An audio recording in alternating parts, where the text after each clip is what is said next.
Hello, my darlings. It is Wednesday, the 7th of August, and I thought we would do an absolute classic. War of the Worlds by H.G. Wells.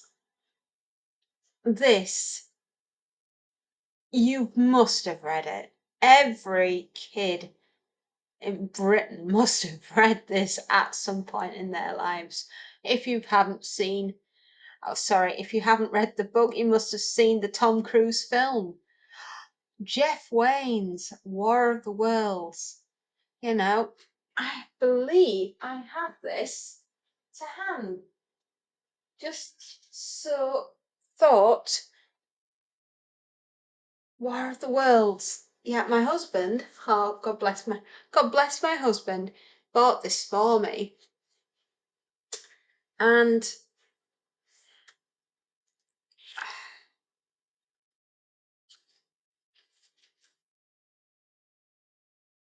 Thunderchild. Yeah. And she's taking on the Martians while the steamer rolls away. Yeah. That just fill you with absolute joy. I challenge you not to go on a road trip and don't listen to this album at all because,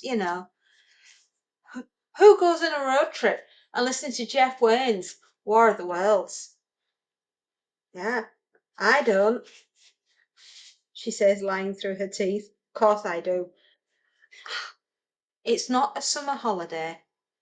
It's not a road trip unless you are listening to this album. Absolutely. As soon as it comes on and it goes, yeah, and you hear Richard Burton's voice booming over the audio. Oh my goodness me. Look at this. Absolutely gorgeous. Yeah, that's when the Horsell Common, where the Martian cylinder lands, and you can hear it unscrewing the capsule while it is escaping and going to put its deadly heat ray and vaporize everybody. Oh, this is the album. The album of albums. This is the one you want. Where everyone's running away. Yeah, there we are. Everyone's running away from the Martian invasion, all trying to get down to the docks, all trying to survive. There we are. Some more of the artwork in the deep velvety red. But, as we all know, the absolute stories of H.G. Wells' War of the Worlds. And I mean, who doesn't know it? We start off with greedy eyes are looking at us from Mars, and it's 1,000,000 to 1 chance that they will arrive on Earth, but still they come. And there's the parson who thinks he's going to save humanity. The poor man. The poor man.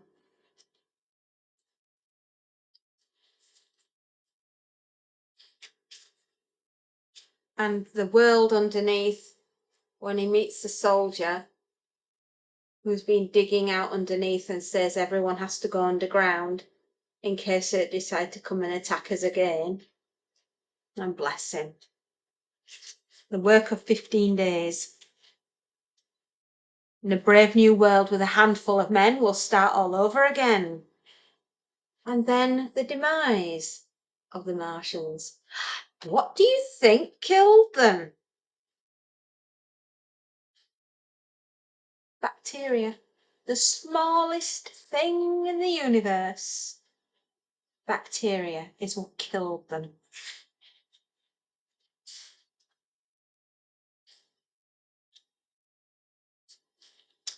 I absolutely adore War of the Worlds. There we are. And this was a deluxe edition, of course. And it is absolutely, it's truly lovely. But I've had it a very, very long time. And I just keep it here with me in the office. There we go. And it stars Richard Burton, Julie Covington, David Essex, Justin Hayward, Phil Lynott, Joe Partridge, and Chris Thompson. And I just adore it.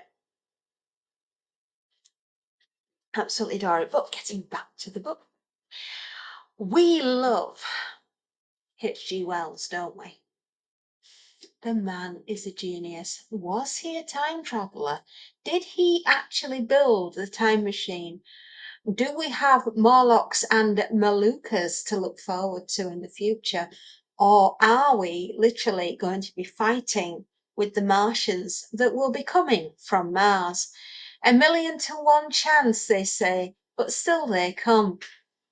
Yes, indeed. We have this book, should I say, is split into 2 parts.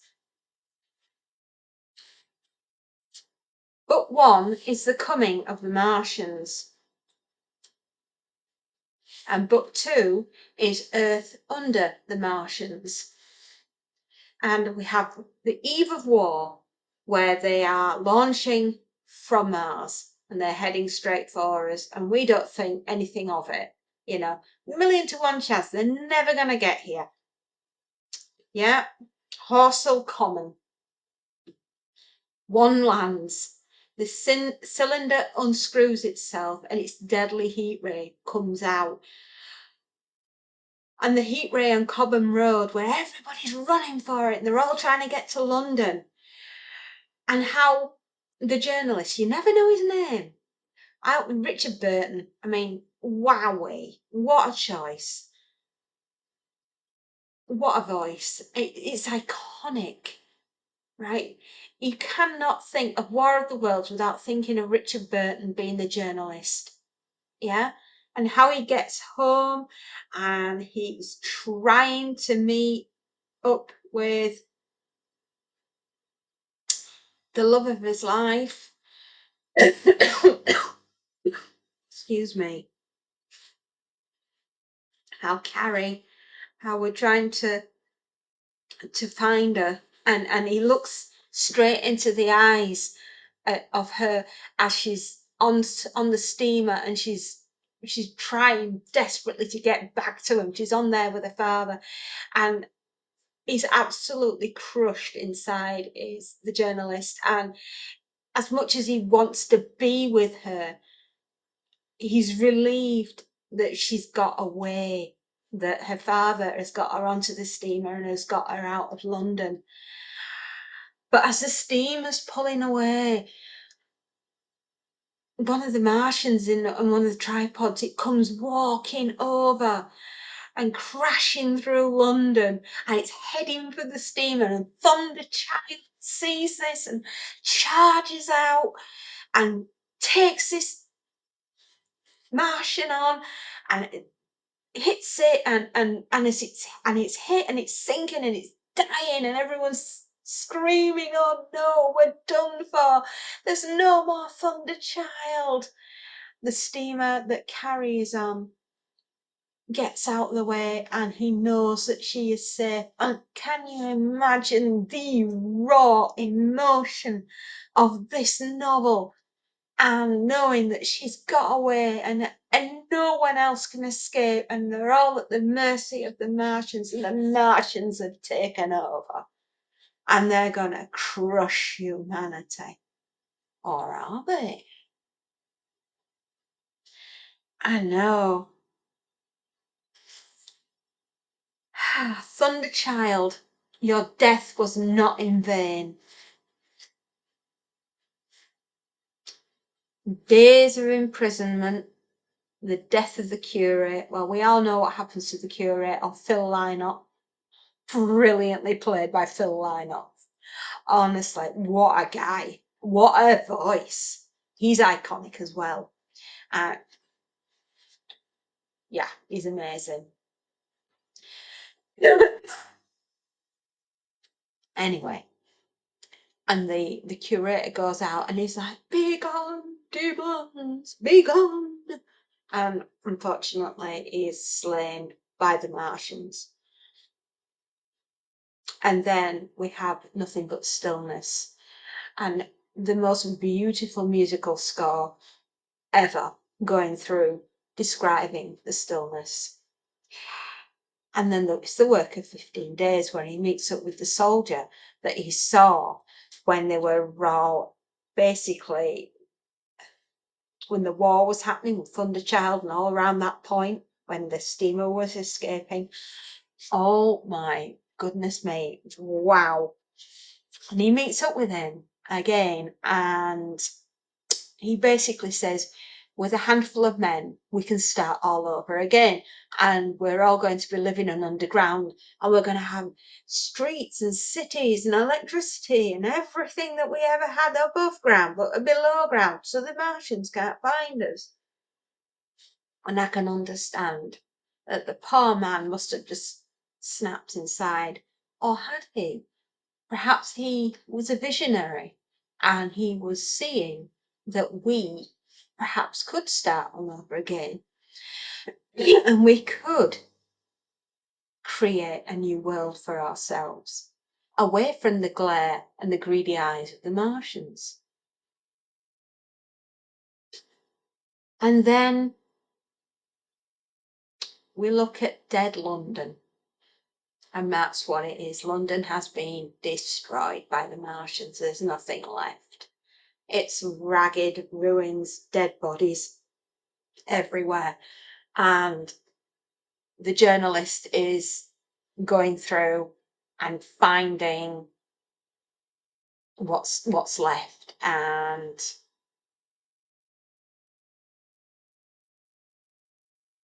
oh gosh, then he finds the Martians and they're not very well. Yeah, and the Martians are not going la la la la la la, they're going ooh la, bit like how I've been in these last few days. I've been going not been feeling like myself at all. I've been very poorly again, but thank goodness it's not COVID. Anyway, so the journalist finds all these Martians going, I'm poolar, not OOlar. And they're all dying. And why are they dying? Because of my little microorganisms, bacteria have got in and they're not used to them and they've got nothing to fight them with. They can't fight what we have. So the smallest little thing, the tiniest little thing, the microbe that you can't even see them with the naked eye. And they're the things that have killed the Martians. So after all that we've been through, losing Thunderchild and the steamer peeling away and London being blown to pieces and dead bodies everywhere and the heat ray going zoom and getting us all, and wow, after all that, a little microbe, oh yeah, boom, it gets you all. So it's amazing, isn't it? Our little microbes. It'll be the end of all of us. And then, ooh, right at the end, we have the epilogue. Yeah. Unless, of course, you're listening to this, in which case we get right to the end. And NASA, there's a strange signal coming through NASA. And then it starts. Dun, dun, dun, dun, dun, dun, dun, dun, dun, dun, dun, dun. And the Martians are coming for us again. And we never thought they could.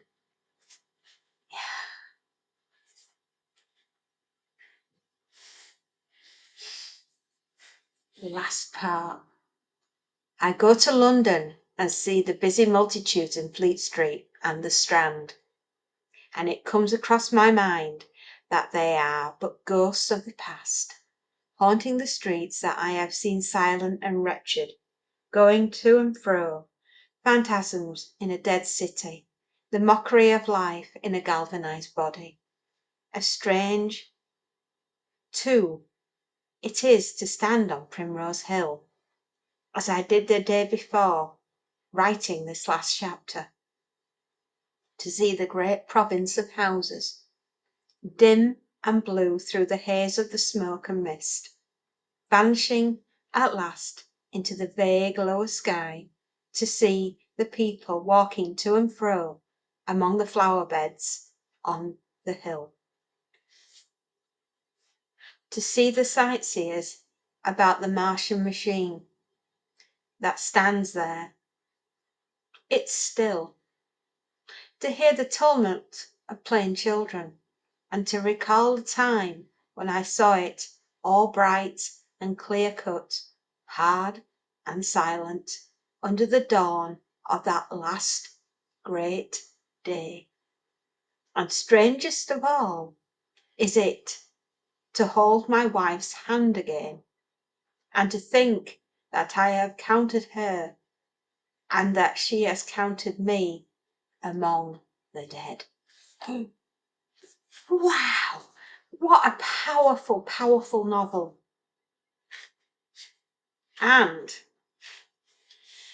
the inscription at the front: to my brother Frank Wells, this rendering of his idea. So thanks, Frank. If you hadn't given the idea, your brother wouldn't have written about it, and we'd have never have had such an epic, epic War of the Worlds. It's been done so many times. Oh my goodness, mate, let me count the ways. There was a film that came out. Let's see if we can find them all. Yeah. Every reference to War of the Worlds. Oh, that'd be fun, wouldn't it? War of the Worlds. A novel by H.G. Wells. It was written between 1895 and 1897 and serialized in a Pearson's magazine, can't read today, in the UK, and Cosmopolitan magazine in the US in 1897. The full novel was first published in hardcover in 1898 by William Heinemann. The War of the Worlds is one of the earliest stories to detail a conflict between humankind and an extraterrestrial race. No, you don't say. The novel is the first-person narrative of an unnamed protagonist in Surrey, our journalist, Richard Burton, no less, and his younger brother who escapes to Tillingham in Essex as London and southern England are invaded by Martians. Notice that they don't come up north. Obviously, it was too cold.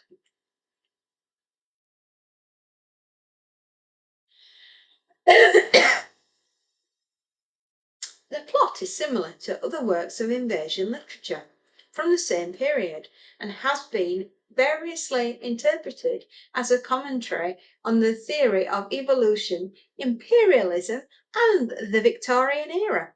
Ooh. Fears, superstitions, and prejudices.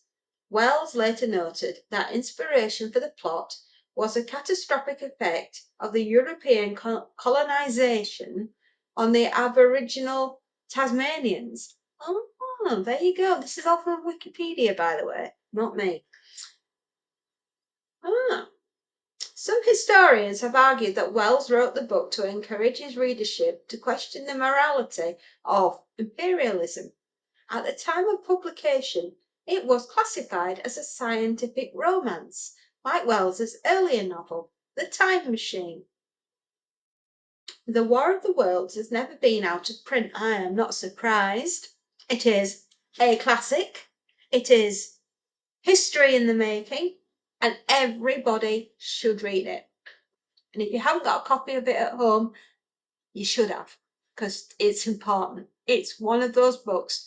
It's the top 100 books to read before you die. Remember that.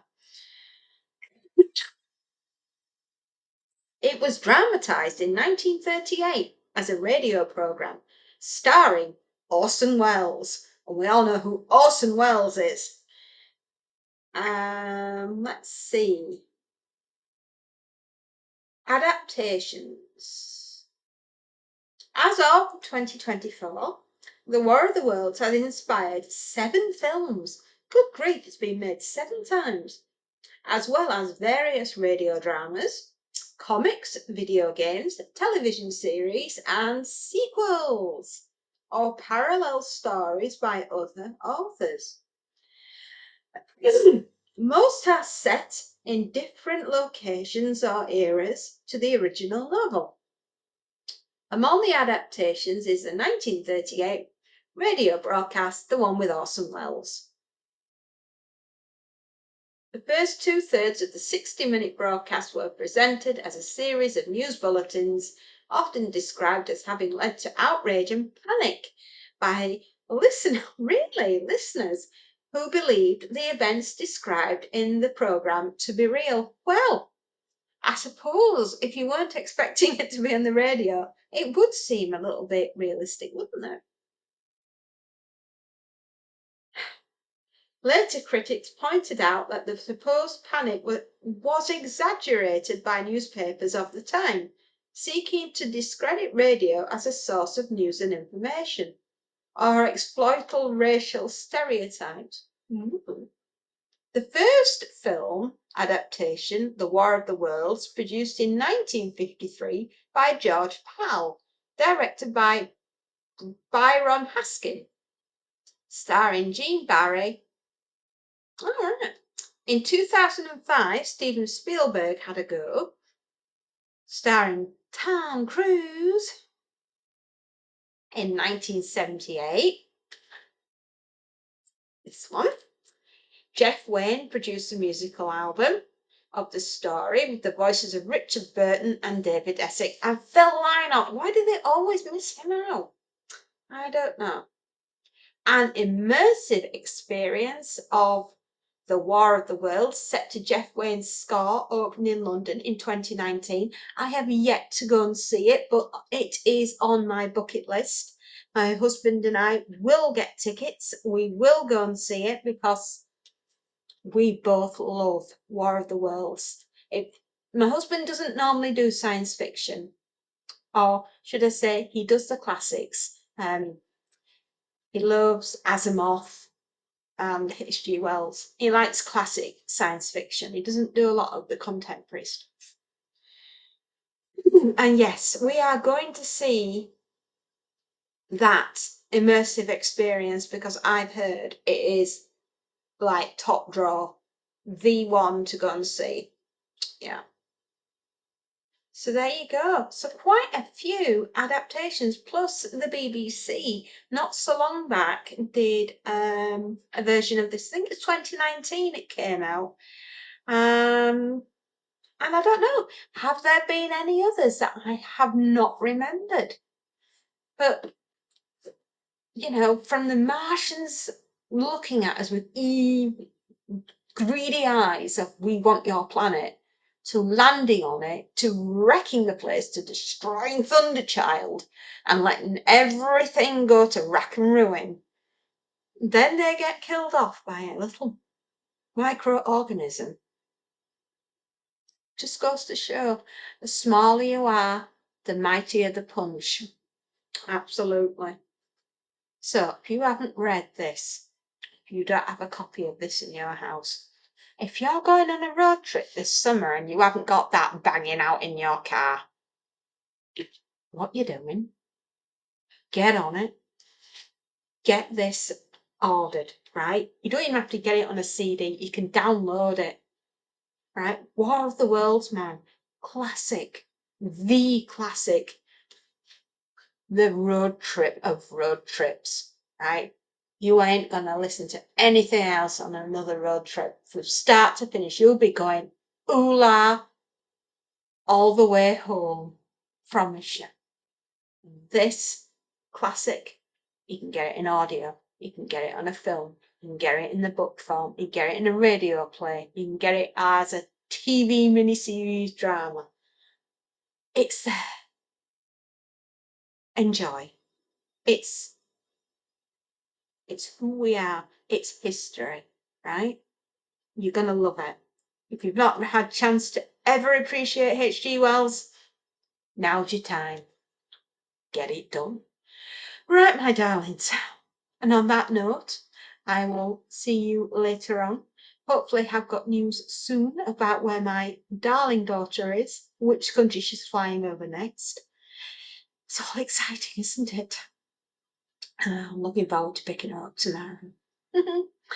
Take care, my darlings. Enjoy reading. Enjoy reading everything. Take care. Bye-bye.